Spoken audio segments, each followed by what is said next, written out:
best hands wide receiver in the draft, and it's not even close. You put the film on this guy, and you just watch him catch. He catches the ball like he's wearing oven mitts. It's so soft, and he receives the ball so well. I cannot wait to see what he does for the Jets there with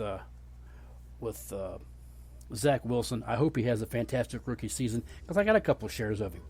But they did lose him, so Matt Corral's going to have to find himself some other pieces to throw the ball to, but definitely wish I would have got in on the ground floor with Matt Corral because I think he's going to put up great numbers for college fantasy and even make some noise, for Devy and going into the NFL. The defense, it needs to be better, okay? And this is terrible. Last in the SEC versus the run last year. Okay, if you can't stop the run, you're going to struggle because then you can pass all day with it. You can run, then you come up to stop the run, and then you pass. So that has to change. Ole Miss defense has got to be better. They cannot be last in the SEC versus the run, or else they will be the team that's 2 wins in the conference. Because what does Alabama do? They run. What does Florida do? They like to run. Georgia, they run. You see a theme here. They got to be better on defense and let Matt Corral, do his thing and lead them on offense. And Ole Miss primed to have a good season in the SEC. Now we're starting to talk a little bit about the big guns. The rest of this conference are college blue bloods. And, you hear the names, and you'll just know where I'm going with this. LSU, 5-5 last year under Ed O. Go Tigers. We might have a little bit of a quarterback controversy with LSU. I'm not sure if Miles Brennan's going to be the guy. Max Johnson may be the guy that gets the nod. Once we get into fall camp, Miles Brennan was sketchy last year. And, if he doesn't really show up, this Johnson kid may come in and get him.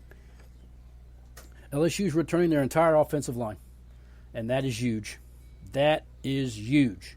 Because what that means for Miles Brennan or Max Johnson is they get to throw the ball to an up-and-coming, he's a sophomore, and quite possibly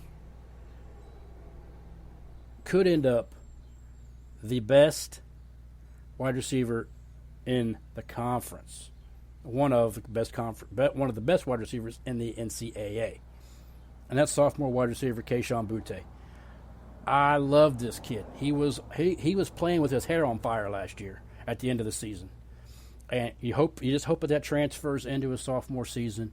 And I grabbed this guy up in the Devy draft, and we're going to have our college to Canton draft, and I am going to have a dilemma. I have the 102. Do I want to take him that high? It is very possible that I'm grabbing Kayshon Boutte with the 102 because my team needs wide receivers. At this point right now, for we have a college dynasty in our College to Canton League. I would take Kayshon Boutte over Burks because I'd have him for a couple of seasons. You understand there with my college dynasty. So this kid's awesome. It's just another in a long line of fantastic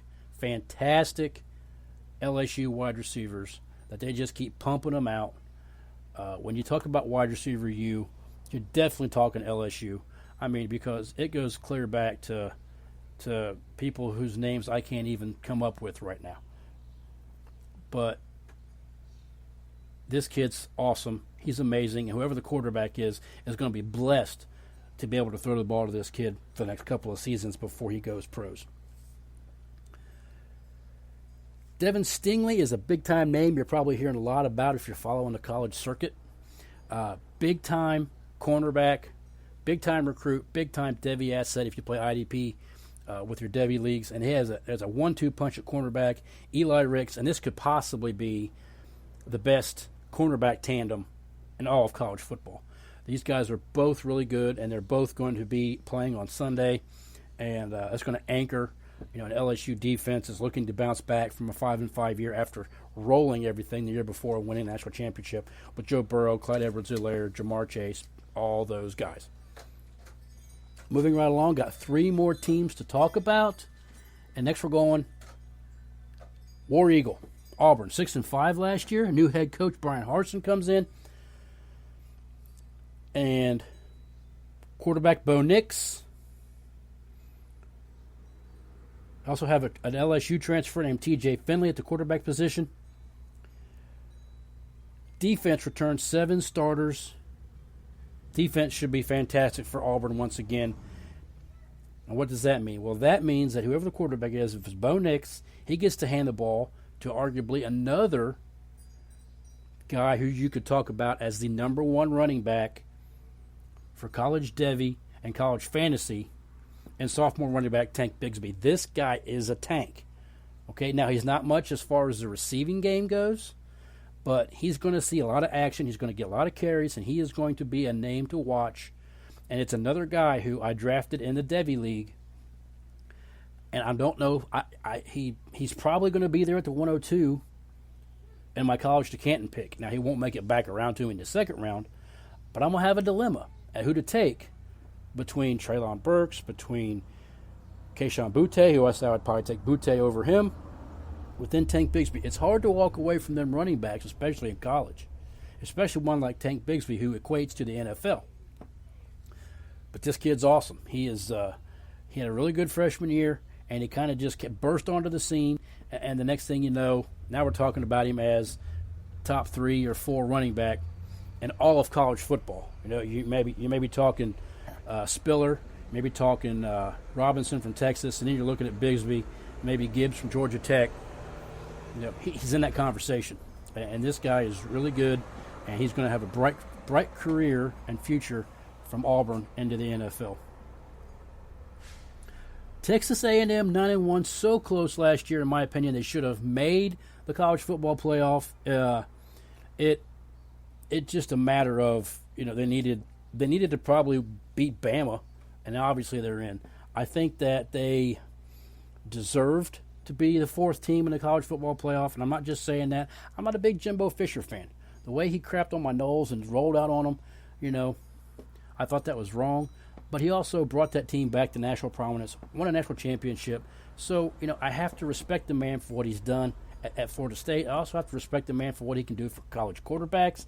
That's why I think Kellen Mond is a sleeper at the quarterback position, because if anything happens to Kirk Cousins, I think Kellen Mond can step in and play almost immediately because of the experience he's had at Texas A&M over the past couple of years under the tutelage of Jimbo Fisher. So what does that mean? That means that Haynes King or Zach Calzada, whoever is going to be the quarterback for A&M this year, is going to be mentored by one of the best quarterback coaches in college football, maybe in the last 50 years, in Jimbo Fisher. So it's not a stretch to say that if you give Haynes King or Zach Calzada, some experience, they're just going to fall in line with guys that Jimbo Fisher has tutored.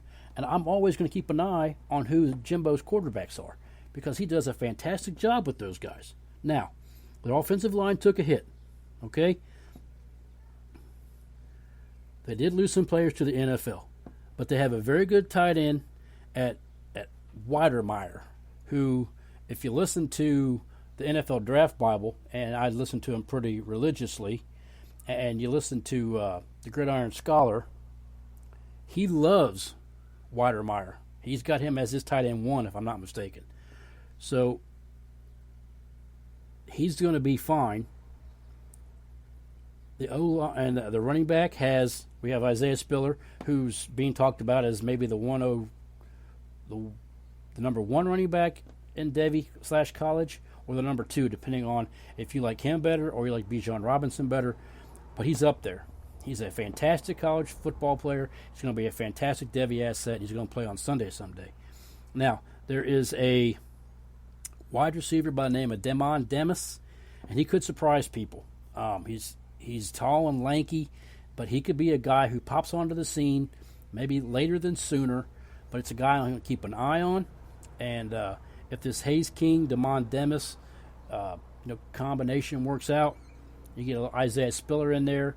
This offense is going to be good. The defense is going to be just fine for Texas A&M, and probably one of the better defenses in the NCAA. And this team could rival Bama. I'm not saying they could beat them, but I do promise you this: if they play Bama, I'm rooting for A&M all day long. So, and I believe they do. I think they play them every year. So, they may even play them first. I'm not even sure. I think I did see something where they play them pretty early. But I'd definitely be rooting for them to take down Bama, when the time comes. If both teams are undefeated, oh boy, it's going to be a good game. Good game for sure. Let's go to Bama. And look, there's not a whole lot to be said. Their offense is good. Their defense is good. The coaching staff's good. The recruiting's fantastic. The fan base is fantastic. The college is the premier college in college football. It's where everybody wants to go. And that's that. No, that's not true. I'm going to talk a little bit about they got a quarterback change. Okay, they got a running back change. Bryce Young takes over for Mac Jones, who is now a Patriot. They have a wide receiver. They have a couple of wide receivers that went pro. But the depth is unfair at the wide receiver position. They have 11 wide receivers listed on our lads. Okay, between Mechie and Aguai Hall and Baker, I think Baker is still there. It's just not fair. And then they got these running backs that just keep filling the shelf.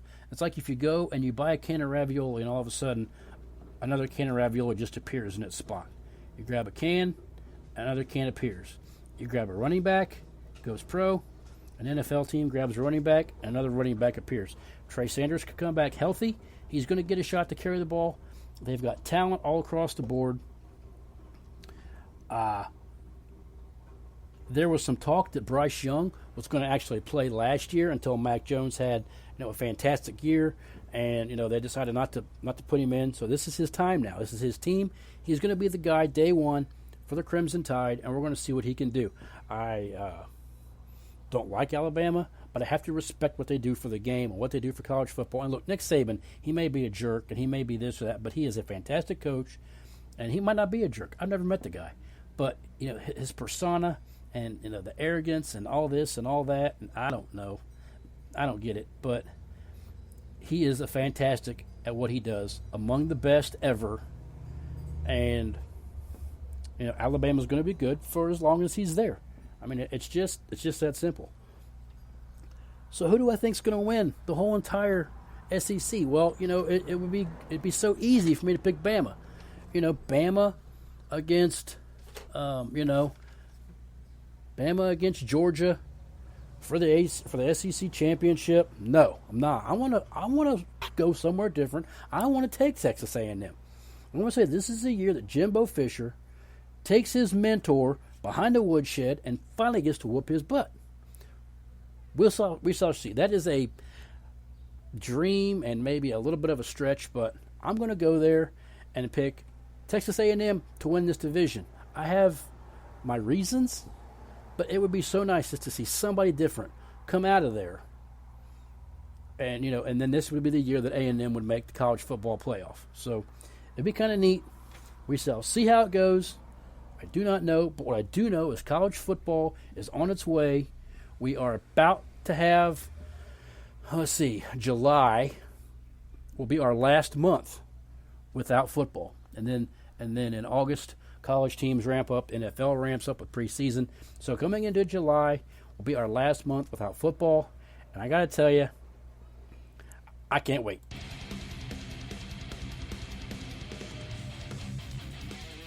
That'll do it. Part 2 of this 5-part series is in the books. I know it's a little bit vague, but we're going to learn as we go throughout the college season. So stay tuned. I'll be throwing names at you as we get deeper and deeper into this. My name is Chris Strasbaugh. You can find me on Twitter at Hateful Hitman. You can find the show just about anywhere you listen to your podcasts. Podbean, Spreaker, Stitcher, Spotify, iHeartRadio. I'm everywhere. Google Pod. Just find me. Check it out. I thank you for listening. Have a great week, and we'll see you next time on The Hitman Show.